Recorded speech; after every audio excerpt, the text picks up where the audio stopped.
दोस्तों बहुत ही बड़ी खुशखबरी है। जो लोग गवर्नमेंट एग्जाम की प्रिपरेशन कर रहे हैं या बैंकिंग फील्ड में अपना करियर बनाना चाहते हैं, उनके लिए एक सुनहरा मौका आया है। आईबीपीएस क्लर्क की 5,858 पोस्टों के लिए रिक्रूटमेंट स्टार्ट हो रहा है। 5,858 पोस्टों के लिए वैकेंसी आई है। तो इस वीडियो में हम लोग देखेंगे कि आईबीपीएस क्लर्क क्या है, इसका एग्जामिनेशन जो फॉर्म ये फिल हो रहा है या एप्लीकेशन फॉर्म जो फिल हो रहा है वो कब से स्टार्ट हो रहा है, इसको क्लियर करेंगे। तो आपको इंडिया के जो बैंक है, कौन कौन से बैंक में आपको पोस्टिंग मिलेगी, और हम लोग देखेंगे इसके लिए एलिजिबिलिटी क्या, इसका सिलेक्शन प्रोसीजर क्या, इसका सिलेबस क्या है, और ये भी देखेंगे कि कौन कौन से जेंडर यानी मेल या फीमेल दोनों एग्जाम को दे सकते हैं कि नहीं दे सकते हैं, ये देखेंगे। और लास्ट में हम लोग देखेंगे इसके लिए सैलरी क्या है। तो वीडियो में अंत तक बने रहिए। और मैं यही कहना चाहूँगा कि अगर आपको ये लास्ट तक अगर आपने ये वीडियो देख लिया तो आपको आईबीपीएस क्लर्क के बारे में कोई भी डाउट नहीं रह जाएगा। अगर आपने चैनल को अभी तक सब्सक्राइब नहीं किया है तो सब्सक्राइब कर लीजिए, क्योंकि यहाँ पर हर एक एग्जाम से रिलेटेड ज्ञान और बायोग्राफी से रिलेटेड वीडियो हमेशा मिलते रहते हैं आपको। तो हाय हेलो एंड नमस्कार दोस्तों, मैं हूँ आकाश कुमार दिज्ञान वाला में स्वागत है आपका। आईबीपीएस सीआरपी क्लर्क, जिसका फुल फॉर्म है institute of banking personal common recruitment process, एक एग्ज़ाम है। अगर आप इसको क्लियर करते हैं तो इंडिया के जो 11 बैंक हैं वहाँ पे क्लर्क की जॉब पे पोस्टिंग पा सकते हैं। इस एग्ज़ाम को आईबीपीएस कंडक्ट करवाता है, जो सेंट्रल गवर्नमेंट के अंदर आता है। ये और भी एग्ज़ामों को कंडक्ट करवाता है, जैसे बैंक पीओ के लिए, आरआरबी के एग्ज़ामों को ये कंडक्ट करवाता है। इस बार आईबीपीएस क्लर्क की जो वैकेंसी आई है वो 5,858 वैकेंसी आई है, जिसके लिए जो फॉर्म जो भरा जा रहा है वो 12/7/2021 से 1/8/2021 तक भरा जाएगा। इसकी जो फॉर्म फीस है वो जनरल ओबीसी ईडब्ल्यूएस के लिए, मेल एंड फीमेल दोनों के लिए जो फॉर्म फीस है वो 850 रुपये है। उसके बाद SC ST and physically handicapped के मेल एंड फीमेल के लिए जो फॉर्म फीस है वो 175 रुपये है।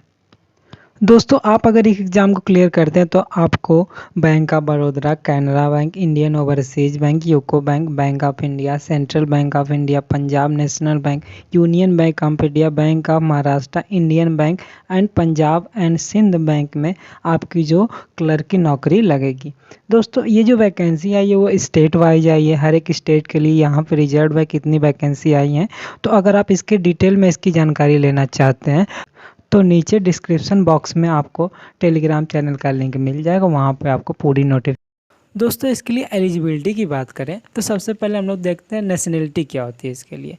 तो नेशनलिटी में या आप इंडियन सिटीजन हो, या नेपाली सिटीजन हो, या भूटानी सिटीजन हो, या आप तिब्बतियन रिफ्यूजीज यानी शरणार्थी हो, लेकिन आप 1 जनवरी 1962 से पहले इंडिया में परमानेंटली सेटल होने के इंटेंशन से आ गए हो, या आप इंडियन ओरिजिन के हों लेकिन कुछ दिनों के लिए Pakistan, Burma, Sri Lanka, Kenya, Uganda, Tanzania, Zambia, Malvi, जायरे, Ethiopia, Vietnam में रहने के लिए चले गए हों, लेकिन अब आप इंडिया में परमानेंटली सेटल होने के लिए आ गए हों। लेकिन याद रखिए, अगर आप ये इंडिया के अलावा जो देश हमने जो बताए हैं इसमें अगर आप रहने के लिए गए हों तो आपके पास गवर्नमेंट ऑफ इंडिया का सर्टिफिकेट ऑफ एलिजिबिलिटी होना चाहिए। अगर आप गवर्नमेंट ऑफ इंडिया का आपके पास सर्टिफिकेट ऑफ एलिजिबिलिटी नहीं है तो आप तो एग्ज़ाम दे लेंगे, लेकिन जब आपका अपॉइंटमेंट ऑफ़र जो आएगा वो आपको तभी मिलेगा जब आपके पास गवर्नमेंट ऑफ इंडिया का सर्टिफिकेट ऑफ एलिजिबिलिटी होगा। बात करें इसके लिए एज लिमिट की, तो जो एज लिमिट होती है वो सभी कैटेगरी के लिए अलग अलग होती है। जनरल कैटेगरी की बात करें तो जो एज लिमिट होती है वो 20 से 28 होती है, और जो कैटेगरी बचती हैं उनके लिए जो एज लिमिट होती है वो कुछ रिलैक्सेशन मिलता है। तो जो SC ST होते हैं उनके लिए जो एज लिमिट होती है 20 से 33 हो जाती है, यानी इनको 5 साल का रिलैक्सेशन मिलता है। OBC कम्युनिटी के जो लोग होते हैं उनको 20 से 31 साल का जो एज लिमिट मिलती है, और इनको 3 साल का रिलैक्सेशन मिलता है। और जो फिजिकली डिसेबल्ड लोग होते हैं उनके लिए जो एज लिमिट होती है वो 20 से 38 होती है, इनको 10 साल का रिलैक्सेशन मिलता है। और विडो एंड डिवोर्स वूमन होती है जो अपने घर से अपने हस्बैंड से लीगली सेपरेटेड हो गई होती है, और अगर वो OBC कम्युनिटी से है तो उनके लिए जो एज लिमिट हो जाती है वो 20 से 38 हो जाती है, यानी इसको 10 साल का रिलैक्सेशन इनको मिल जाता है। और जो SC ST की अगर आएंगी वही विडो डिवोर्सटी तो उनको 12 साल का रिलैक्सेशन, यानी उनकी जो एज लिमिट हो जाती है 20 से बात करें इसके लिए जेंडर की, तो मेल एंड फीमेल दोनों कैंडिडेट इस एग्ज़ाम के लिए एलिजिबल हैं, दोनों एग्ज़ाम दे सकते हैं।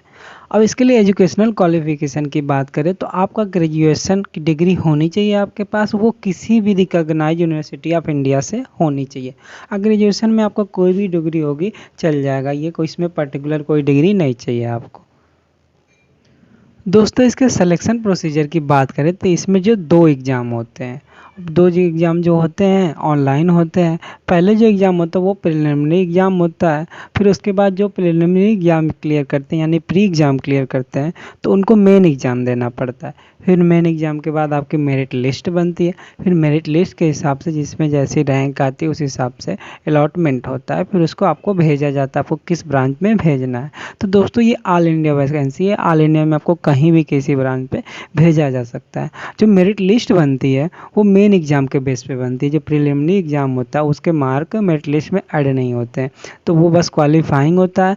मेन एग्ज़ाम में जो आपके मार्क आते हैं उसके हिसाब से आपकी मेरिट लिस्ट बनती है, उसके हिसाब से आपको अलॉटमेंट होता है कि आपको कहाँ भेजा जाएगा, कौन सी ब्रांच मिलेगी।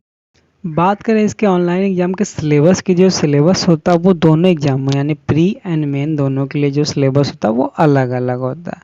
अब बात करें प्रिलिमिनरी एग्ज़ाम की जो सिलेबस होता है उसके लिए, तो उसमें इंग्लिश लैंग्वेज होती है जिसके 30 क्वेश्चन होते हैं 30 मार्क के, जो टाइमिंग होती है वो 20 मिनट की होती है।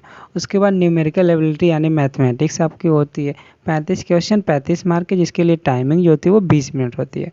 उसके बाद रीजनिंग एबिलिटी होती है जिसके 35 क्वेश्चन और 35 मार्क की, टाइमिंग जो होती है वो 20 मिनट की होती है। तो टोटल 100 क्वेश्चन होते हैं 100 मार्क के, जो टाइमिंग हो जाती है वो 60 मिनट हो जाती है। दोस्तों याद रखिए ये जो इसमें जो मेरिट जो मतलब आपका मार्क बनता है कट ऑफ बनता है, तो पहले आपको जो इंग्लिश और रीजनिंग और ये न्यूमेरिकल एबिलिटी इन सब के लिए अलग अलग कट ऑफ बनेगा, उसको आप क्लियर करेंगे। फिर इसको तीनों को मिला के कट ऑफ बनेगा, तो इंडिविजुअली आपको कट ऑफ क्लियर करने पड़ेगा, उसके बाद तीनों को मिला के कट ऑफ बनेगा तो उसको क्लियर करने पड़ेगा। फिर उसके बाद जो उनको क्लियर करते हैं तो मेन एग्ज़ाम में जाते हैं। तो दोस्तों मेन एग्ज़ाम जो होता है ये आपका रैंक डिसाइडिंग फैक्टर होता है, इसी से रैंक आपकी डिसाइड होती है, इसी से पता चलता है कि आपको कौन सी ब्रांच मिलेगी। जैसे इसमें आपका मार्क आएगा उस हिसाब से आपकी ब्रांच मिलेगी। तो मेन एग्ज़ाम में ज़्यादा मेहनत करिएगा, जितना ज़्यादा हो सके उतना मेहनत करिएगा। तो मेन एग्ज़ाम का जो सिलेबस होता है उसमें जो होता है वो जनरल एंड फाइनेंशियल अवेयरनेस, मतलब अवेयरनेस आपको फाइनेंशियल मतलब बैंक की फील्ड में होनी चाहिए। इसके जो होते हैं 50 क्वेश्चन 50 मार्क के होते हैं, टाइमिंग जो होती है वो 35 मिनट की होती है। उसके बाद जनरल इंग्लिश होती है जिसके 40 क्वेश्चन होते हैं 40 मार्क के, टाइमिंग जो होती है वो 35 मिनट होती है। इसके बाद जो होती है रीजनिंग एबिलिटी और कंप्यूटर एप्टीट्यूड, इसके 50 क्वेश्चन होते हैं 60 मार्क के, टाइमिंग जो होती है वो 45 मिनट होती है। उसके बाद क्वांटिटेटिव एप्टीट्यूड आपका होता है, उसके 50 मार्क होते हैं और जो उसके क्वेश्चन होते हैं वो 50 होते हैं और इसके लिए जो टाइमिंग होती है वो 45 होती है। तो टोटल मिला के जो क्वेश्चन हो जाते हैं 190 हो जाते हैं, मार्क जो हो जाते हैं 200 हो जाते हैं और जो टाइमिंग हो जाती है वो 160 मिनट हो जाती है टोटल मिला के। दोस्तों ये जो एग्ज़ाम होता है वो इंग्लिश छोड़ के, जो इंग्लिश होती है उसको छोड़ के जो और जो बचते हैं उनकी जो लैंग्वेज होती है हिंदी इंग्लिश दोनों आती है, दोनों लैंग्वेज में ये बाईलिंगुअल एग्ज़ाम होते हैं। उसके बाद आपकी कट ऑफ बनती है, मेन एग्ज़ाम की कट ऑफ बनती है मेन एग्ज़ाम के हिसाब से, फिर आपका जो मेरिट लिस्ट बनती है इसके हिसाब से, फिर आपका सीट अलॉटमेंट यानी आपका वैकेंसी का अलॉटमेंट होता है। फिर उसके बाद आपको ब्रांच मिलती है, जैसी रैंक होती है उस हिसाब से आपको ब्रांच मिलती है, वैसी आपको सीट मिलती है। फिर वहाँ पे जाके आपको सर्व करना होता है, इंडिया में आपको कहीं भी भेज दिया जाए। अब इसके लिए अगर सैलरी की बात करें तो इसमें सैलरी आपको बहुत अच्छी मिल रही है, आपको गवर्नमेंट जॉब में मिल रही है, उसके बाद आपको सैलरी भी इतनी अच्छी मिल रही है। तो जो आपको इन हैंड सैलरी इसमें मिलती है वो 25 से 30 हज़ार रुपये मंथली सैलरी मिलती है आपको। तो दोस्तों बहुत अच्छा मौका, गवर्नमेंट जॉब अगर आप पाना चाहते हैं, अगर आप बैंकिंग अपना करियर बनाना चाहते हैं, बैंकिंग फील्ड में जाना चाहते हैं या गवर्नमेंट जॉब पाना चाहते हैं, तो आपके लिए बहुत सुनहरा मौका है। उठ जाइए, मेहनत करिए और फॉर्म भर के जल्दी से तैयारी करके निकालिए जल्दी से। और खुशखबरी